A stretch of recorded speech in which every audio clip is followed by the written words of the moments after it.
মুর্শিদাবাদে ঘটনা নিয়ে বক্তব্য রাখলেন অনুব্রত মণ্ডল। ওয়াকফ বিলের প্রতিবাদ হবে শান্তিপূর্ণভাবে।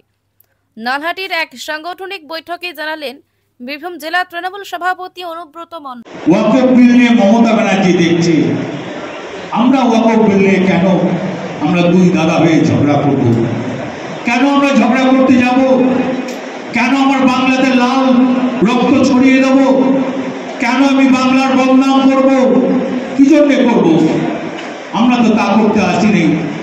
মমতা ব্যানার্জি যে কথা মন্ত্রী বলল 11 সালের পর আজকে ওয়েস্ট বেঙ্গল কি ছিল আর মমতা ব্যানার্জি ওয়েস্ট বেঙ্গলকে কি করেছে এ আপনি জানেন, আমি জানি, সাধারণ মানুষ জানে।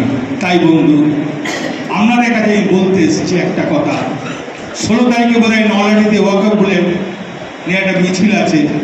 আমি পিন্টুকে বলবো, রাজুকে বলবো, পঞ্চায়েত সমিতির সভাধিপতিকে বলবো এবং আমি তোতা রয়েছে সবাইকে আমি বলবো সেই মিছিলে সামিল হবেন, সুস্থভাবে মিছিল করবেন। নলহাটিবাসীকে বলবো সুন্দরভাবে করবেন, কোনো হানাহানি যেন না হয়, অশান্তি যেন না হয়, দাদা ভাই সম্পর্ক যেন ঠিক থাকে।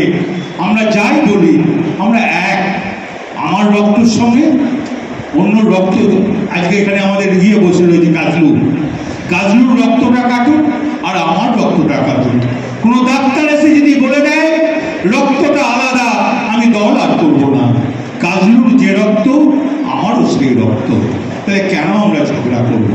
তাই বলতে আমরা দেখি না, আমি বলতে এসেছি মমতা ব্যানার্জি আপনাদের জন্য আছে, আপনাদের চিন্তা করার দরকার নাই। কারণ প্ররোচনায় পড়বেন না, উস্কিয়ে দেবে।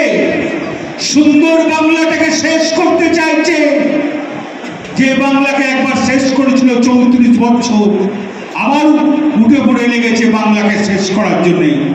তার পিছনে ছুট